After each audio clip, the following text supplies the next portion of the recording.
So, welcome to episode 2 of Harmonious World, and I'm joined today by Laila Biali, Canadian singer-songwriter. I'm really delighted to be interviewing you. I loved your latest album. I think Out of Dust is just a fabulous piece of work. Oh, thank you. That means the world to me. Good. So, but really, what I'd like to do is I'd like to talk to you a little bit about how you started as a pianist and a singer and a songwriter, and the creative process, Hmm. and also your influences and everything. So. Well, it's funny in terms of influences. I'm often struck how many of your fellow countrymen and countrywomen Mhm. have been among my influences. So, I mean, many of my very favorite artists hail from the UK.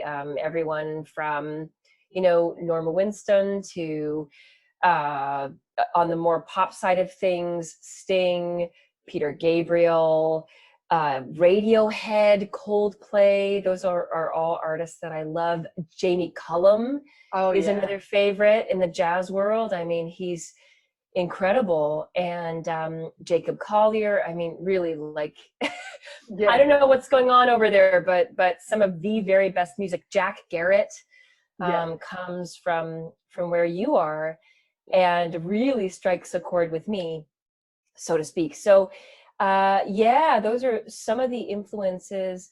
In terms of my background, I was raised a classical pianist, and classical music was really my first love. I came to jazz kind of late in my life.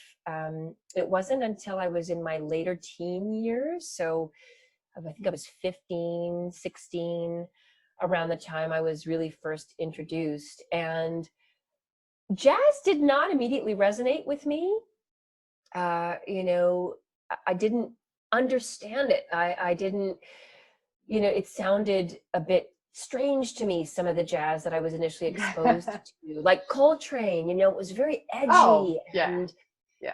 right. And now, of course, I love it. But back then, I think my ear gravitated towards music that was maybe a little more melodically driven.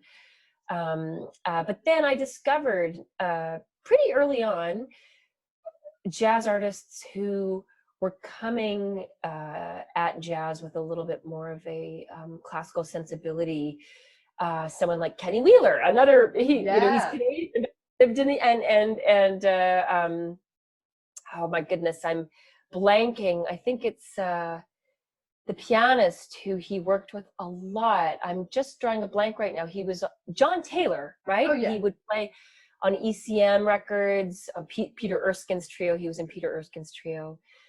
And their approach to jazz, it was so melodic and melodious.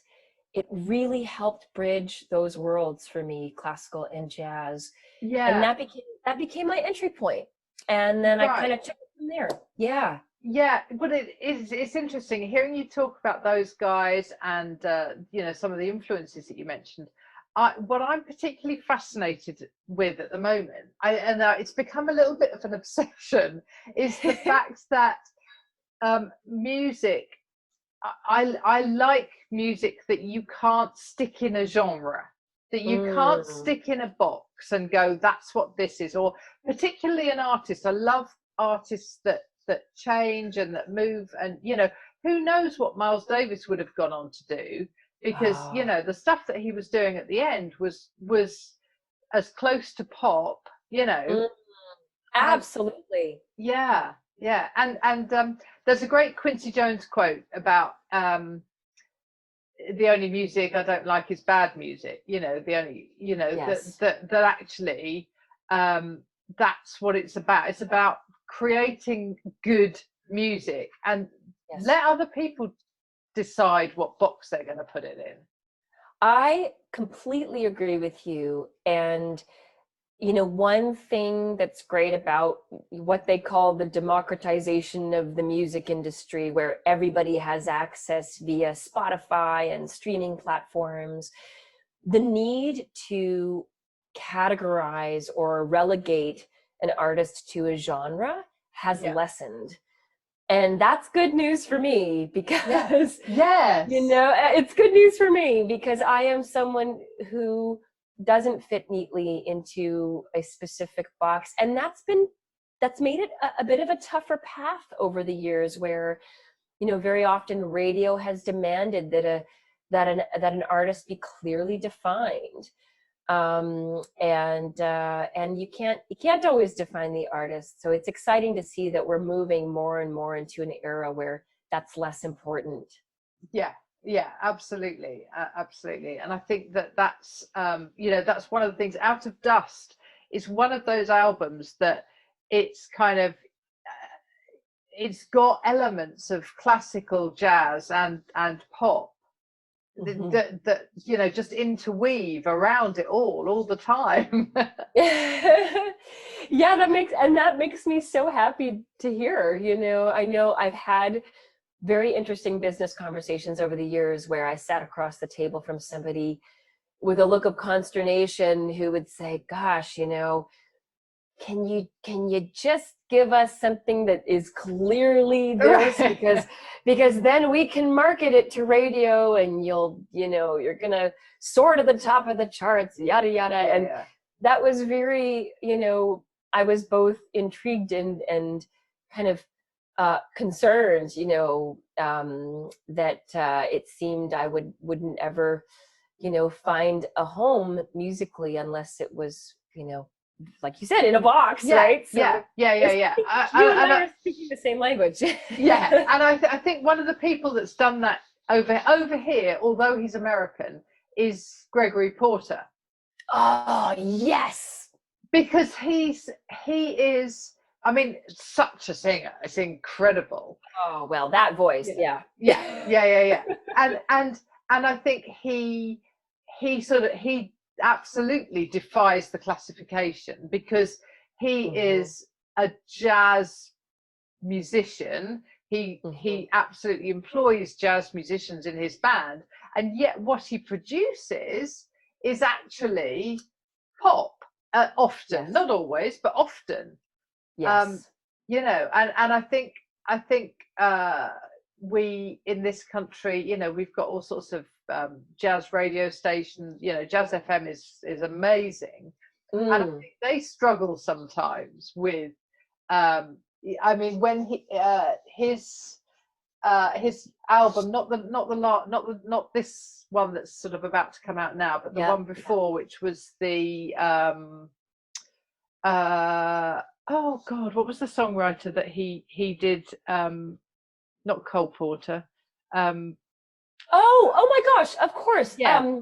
Nat King Cole. Nat King Cole, right? So he did all the Nat King Cole album, and I think because that was so kind of jazz. It was jazz, but it was kind of middle of the road jazz. Yeah, it wasn't pushing any boundaries. It was just lovely stuff, And I think that quite a lot of people wanted to like it and then didn't, and they weren't really sure, and it's like, where do you go with this? And I think challenging that is absolutely brilliant. I love that. I love that whole let's challenge it, let's think about it.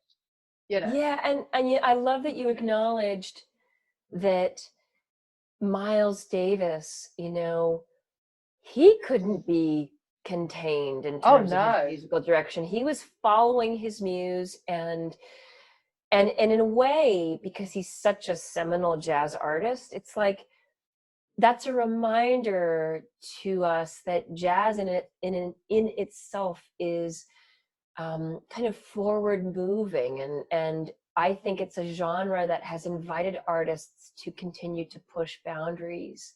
Yeah. And while some might imagine that to be then artists who are more on the fringe. I don't necessarily think that's the case. I think they're just pushing the boundaries of what that genre embraces, and we're borrowing from a lot of what makes jazz jazz. So for me, that would mean, a spirit of spontaneity where the songs performed live never sound the same twice. Absolutely, yeah. Elements of improvisation, more adventurous approaches to harmony, kind of a more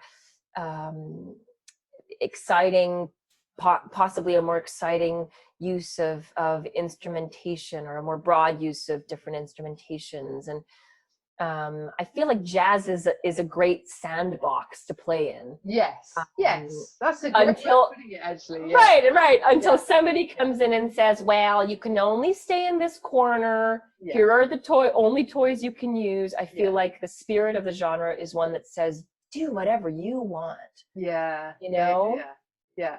I a year ago I saw Candice Springs at Ronnie Scott's.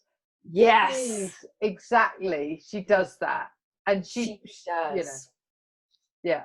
She's just amazing. She's like Eliane Elias on the sort of Latin side. You know what I mean? But yeah, there's some real sort of parallels that are going on there, and I'm a massive I'm cards on the table. I'm a feminist.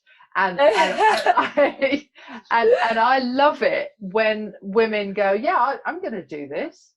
Just listen, That's why I love Joni. Candice Springs is another great example, and Esperanza Spalding. Yes. Holy Dinah! Talk about an artist who can't be boxed. And she more than anyone in the jazz world, because she became, I hate to use this term, but she became a bit of a poster child for jazz, and jazz, not only within the jazz world, but jazz for the mainstream, especially when she beat out Justin Bieber for new artist of the year at the Grammys. Yeah. And but as she went on to then explore her other musical leanings, she had to fight the jazz police, because some people were like, what is she doing? Yeah. And others went along with her and said, you know what, this is an exciting artist, let's see what she does next. Yeah, definitely. Yeah, that's fantastic. So talk to me about Out of Dust. It seems very personal. So what led to that album? It is really personal. Very, and I didn't set out to make a super personal record. I mean, all albums I think are personal, but this one in particular delved into territory that I would not have readily gone into were it not for just this sort of momentum in that direction, this inertia that I almost couldn't stop. It just seemed, in fact, Hilary, I had a vision for a whole other record that I had pitched to ACT, my label in Europe. And I had said to them, I had just become a dual citizen. Right. And in the era of Trump, which was kind of odd. And I wanted to go on a road trip with my husband and co-producer and our 9-year-old boy. Well, he's now 9, but at the time he was 8. And we were going to take to the road, and I was going to write a bunch of songs about kind of my experiences stateside as a new citizen in this strange time. Right. And I pitched it to ACT. They loved the idea. And then all these things kind of felt like they were falling apart in our personal life. I got really sick. I lost one of my closest friends and champions. We discovered a real troubling mold issue in the basement of our house, where we actually recorded a lot of Out of Dust, all the vocals. And everything felt like it was kind of in flux. Like we felt like we had very little to hold on to. It was like the storm, those proverbial stormy waters. Right. And I am someone who's always written from what I know. So I found myself in the midst of this storm, and I thought, gosh, if I'm going to make a record now, I've got to speak to what's happening now. I didn't have a choice. And so that's what I Right. did.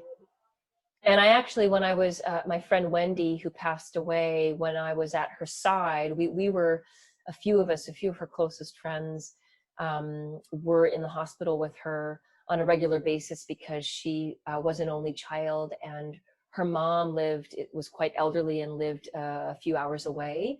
So we took on that caretaker role, and we would come into the hospital, and we, of course, and we also wanted to spend time with our dear, dear, dear friend. And so I told her in her final moments that I was going to dedicate the new album to her. And that was a real statement too, because she passed away in the summer of 2018. And that really did define the direction of the album even more clearly. But it was really important to me that it not just be an album that was really kind of down. I think fundamentally I'm an optimist, and even as everything felt like it was coming apart, I believed that good would come of it. And I believe that now as we find ourselves in lockdown. Right. You know, I do. I mean, I guess it's just, and not in this sort of Pollyanna way that kind of paints everything with a,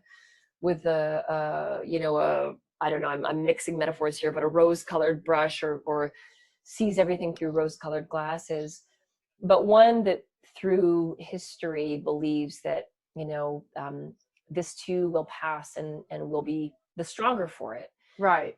And and that's why I called it Out of Dust and not In the Dust, or, blown to dust. Right. And there were times where it felt like I was like, I wasn't sure, how are we gonna get through this? Occasionally it got that dark. So I fixed my eyes on, the light at the end of the tunnel, and just kept faith that things would get better. Right. Yeah.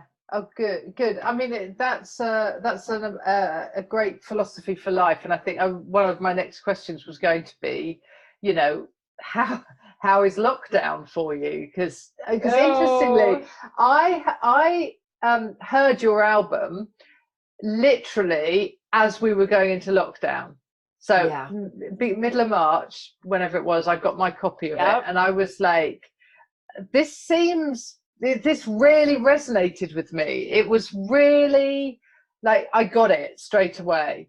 And I wondered how, now 9 weeks on, how you coping? How's it going? Oh, you're sweet to ask. It's tough. It's tough because we haven't managed to get out of this home. That it's a rental. It's a bungalow, and it feels like, at least before, when I was on the road all the time, I would be getting out of this environment, Sure. and thus removing myself from the offending issue, the thing that was making me sick. And now I'm trapped in this, we call it the mold den. And, and it's like, I mean, we did bring in someone to remediate. And it wasn't like a full remediation, because obviously that's not something we could do as tenants. And our landlady has not been as responsive as we would like. So we've been left to our own devices. And so we brought in somebody to treat the space, but we're on borrowed time, and we're keenly aware of that. And now we're looking for a new home, but it's just the strangest time in the market here. In Toronto has gone bananas. You can't, good luck trying to buy something. And because, contrary to what people may think, there are fewer listings than ever, and enough demand that, just as an example, you get a house that's listed for $1 million, a little bungalow or something. It'll go for 1.5. I mean, it is just easy. And then trying to find something suitable to rent poses the same issue that we faced when we first rented this place, which is that, for the most part, you're looking at older builds if you want to be right in the city. Yeah. and you just don't know what's behind those walls. This house is Oh, old, but it looks great. We wouldn't have known that there was an issue had we not tested the air. But anyway, this is probably a little more information than your listeners want no, or but yeah, it's all interesting, because I think one of the things that I wanted to achieve with my podcast was to get to grips with, like, you're just an ordinary person, but what makes you extraordinary? What makes you, what gives you that creativity beyond the kind of having to deal with the mold in your basement, Well, and that's it. I guess the music Yeah. is what drives us. And so Yeah. people think we're insane. They're like, okay, you're unwell.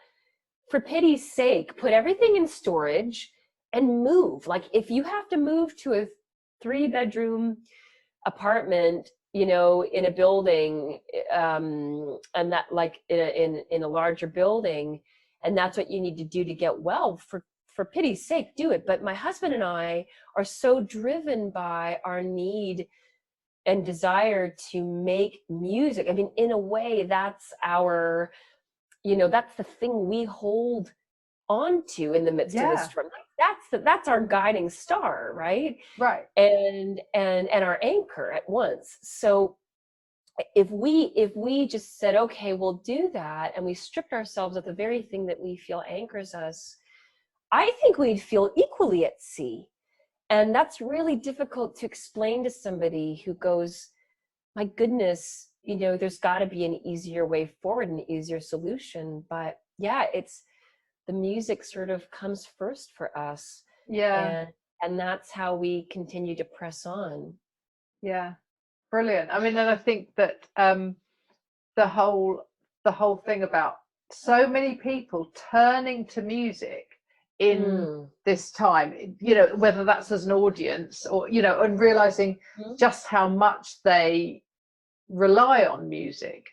I mean, I think we're used to, sitting in a restaurant and there's music, sitting in, going out, obviously going to hear bands, going to hear concerts, that sort of thing. But music is all around us. And I think for most people coming into this lockdown, all of a sudden it's like, well, okay, where am I getting my music from? How am I going to do that? Yes. And it's a strange old world. It is. And, my husband and I, at one point, in the early days of lockdown, when everybody and their mother and dog were taking to the virtual space, and, and there was this just huge influx of virtual performances and videos, and from everybody from like Chris Martin of Coldplay down to just somebody who makes music in their garage, like sort of your garage band musician. And it was really tough to rise above the din. And I turned to Ben and I said, do you think this is going to be the new normal? Do you think once lockdown restrictions are eased, people will have lost their appetite for live music? And he said, no way. People, I think, will have an even keener desire to get out, and when it's safe to do so, have that live music experience side by side with other people in a space where you can't replicate that online. I think it's wonderful that we're all making an effort, and I think it's incredibly important that we do so for our sake as musicians, as well as the public, like the listeners out there. But it's something that I think is, in a way, almost a placeholder or just a function of the times we're in. And ultimately we'll all get back to going out and hearing and supporting live music. Oh, absolutely. Funny enough, I've got an adult daughter, and I asked her, we were talking about how do you define a friend? And we decided it's, somebody that you share food or drink with, that kind of thing. But I think there's also something about sharing the experience of listening to music, and you can't do that with headphones on, or you can't do that when you're just in your own home. And it's about being at a gig where you kind of go, this is extraordinary? Yes, You know? yes, I agree. I don't get out to hear music enough just as a mom and touring Oh, musician, sure. but the odd time that I have my friend Lisa Fisher. Have you seen Lisa Fisher live? No, I haven't. Oh, Oh my goodness. right. I'm Hilary, writing this down. write it down. And of course, again, as we were just saying, the capacity for an artist's brilliance to be felt and experienced via a screen is limited. But I would encourage you maybe just to do a little search of some of her live shows. I'll see if I can find something to pass along to you, because I have gone and seen her live twice now. I mean, I've sung with her and she's sung with me, and I've had the chance to witness her brilliance in those circumstances. But hearing her with her band live, it is otherworldly. And I've done it with friends, and per what you just said, I mean, that experience kind of yoked us together. Like, we'll always have that to look back on, because you could feel it in your bones and in your cellular thing. I don't even know, I'm not a quantum theory expert, but there was something about the vibrations in that room and what Lisa brought.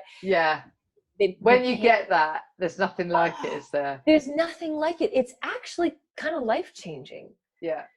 And I really mean that. That's not just a hyperbolic statement. I mean, it is life-changing, and music at its best has the capacity to really change lives, and that's what I think makes it so exciting. You've answered most of my questions while we've been chatting, but I do want to ask you one thing, which is two things actually. First of all, what's it like working with your husband? So because he's co-produced this album, and he's your drummer, so how does that, It's great. We fight a lot, but not when it comes to music. So music seems to be the area where we, experience the most simpatico and the least tension. And in that sense, I think it's a little bit of a marital sanctuary for us, a place where we go to be refreshed, rather than one that we find a little bit daunting. But our son, when he's in the mix, he's the one who'll sometimes pull the plug and just say, "Mom, Dad, stop talking about music," or "Can we please take a break?" But then, of course, our family trio also will come together musically. It's really wonderful. I think I'm married well, and Ben has always really refined who I am as an artist and the songs themselves. He's an excellent editor. Every now and then I'll question how objective he can be, because I do think it's important for a producer to have some objectivity. But then some might argue the opposite and say it's actually important that they're incredibly subjective, that they have a very clear take on who you are as an artist, and they bring that subjectivity to the table, and that's what makes an artist distinctive. But now and then I've wanted somebody who maybe could kind of step back from who I am and say, let's try this, push me in an almost new direction. But I can't imagine working with anyone else. It's really at this stage now, I feel spoiled. We've co-produced 3 albums now, and I think that there's a special relationship there, and I think there will be many more albums in our future. Very good, very good. Right, so probably last question.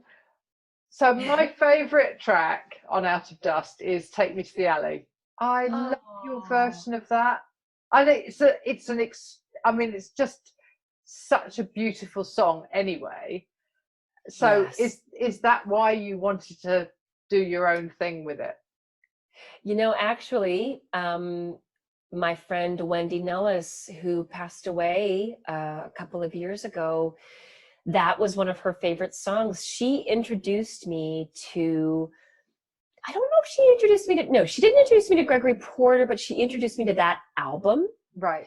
And she was the one who, I remember, in her apartment, I was visiting her and she said, Laila, listen to this.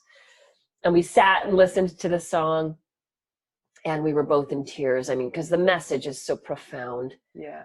And it's sung so beautifully by that golden voice. And then we saw him live together at Kerner Hall in Toronto. And again, it was just exquisite. And so when the day that she passed away, she had a request of me, and she couldn't speak, so she wrote it out. And she relayed that she wanted me to organize her memorial service. And that was a big, big task, a great honor, but also one that was, serious. And I just knew right away that we would play Take Me to the Alley. So I learned the song and we played it at her memorial in September of 2018. And then fast forward to the following spring, my husband and I, we were all about to go into the studio. And the night before, I turned to Ben and I said, we were trying to think of songs that I could cover. And I had selected Leonard Cohen's Anthem, which we did record and we'll release as a single later this year. But I wanted to have another cover on the album because I love to cover other people's music as well. And I felt that needed to be represented. And I said, what about Take Me to the Alley? This album is being dedicated to Wendy's memory and the song really fits thematically. Yeah. And we turned to one another and said, of course. So I very quickly tried to do something a little bit unique with it. I mean, it does quite closely follow the original version, but I messed around a little bit with the solo section. And we went into the studio, and that ended up being among many people's favorite. Jazz FM, that's the one they play all the time. And my label in Europe, Act, that was one of their favorites too. So I'm delighted to hear that it resonates. It was a risk to cover it because, of course, you can't. No one's going to do it. Gregory Porter does. No, so but I think the fact that you're a woman, you do it in a different way, and actually, I think that you're bringing something different as a woman.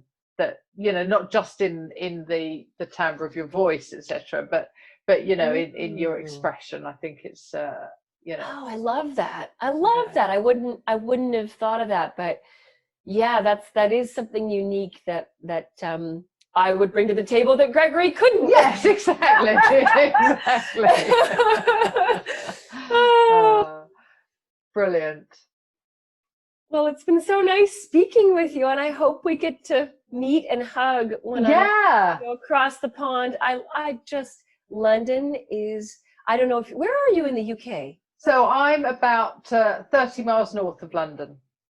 Well, I have to tell you that London may be my favorite city in the world. And really? I lived in New York for 8 years, and it became the home of my heart. I love New York with every fiber of my being, but London had that combination of, just booming metropolis, cosmopolitan, but then that gorgeous history. And as a Canadian, the little sister of the UK, I think there's a special resonance there. And it is one of my very, very, very favorite cities to visit and to perform in. So I hope you and I get to meet before too long. Definitely. Where have you performed in London? What venues? Believe it or not, I've played at Royal Festival Hall. Wow. The opening Jazz Voice Gala for London Jazz Festival. Yeah, I was there with the 42-piece orchestra with Guy Barker. Oh. And that was a couple of years ago. We brought our son along, and he fell in love with the city as well. Right. And then I've performed at 2 different Pizza Express locations. So the Pheasantry. The Pheasantry, Yeah. And I learned that Eric Clapton apparently lived in that building way back when, in like the 70s or something. Yeah. And so that was great fun. And then I graduated to the Dean Street Soho location when we last played there. Right. And I loved both spaces equally. Yeah, they're very different, aren't they? But I love the Pheasantry. Yeah. Me too. In fact, funnily enough, that was the last gig I went to before lockdown, was at the Pheasantry. Who did you see? Marco Marconi, who is an amazing jazz pianist. And weirdly, he lives in my town. He lives about a mile away from my house. It's really, I love that. Yeah. And he's an Italian who's moved here because he's got family now, and they're British. And he lives in my town, literally up the road. It's really bizarre, but he's such an incredible piano player. You could interview him in person when the time comes. Yeah. I do. As well as this podcast, I do a radio show, and I interviewed him, and he was the last person that I interviewed. And he came into the studio, and so it was that, yeah. Oh, so that was really lovely. nice. Yeah. Is your studio also where you live, or is it in London proper? No, it's just up in the next town. So fabulous. Yeah, I know. So it's really, I've got everything I need. Oh, I love it. Yeah, but I'm definitely next time you're in London, I'm definitely coming to see you. So. Yeah. Yay! Yeah. Good stuff. Well, I can't wait to meet you, and thanks again for this opportunity. It's been such a pleasure. It's been great to talk to you, Laila. Thank you so much for your time. I really appreciate it. You can find out more about Laila Biali at lailabiali.com, which is LAILABIALI.com, and her album Out of Dust is out now. Thank you for joining me once again on Harmonious World, and I look forward to speaking to you soon.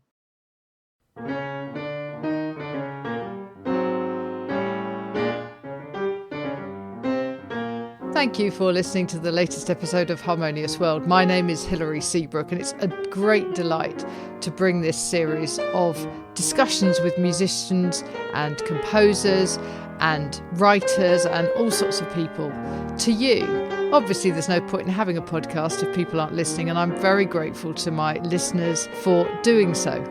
Thanks also to Joe English for composing and performing this new theme tune. So wherever you get your podcast, you can leave a review. You can share this with your friends and family, either as a link or on social media and that sort of thing. I'd be really grateful for that. Don't forget that you can subscribe now. There's a link wherever you get your podcasts. So have a great week, and please remember why I started this, which is just to try and make the world a little more harmonious. Thanks for listening to Harmonious World.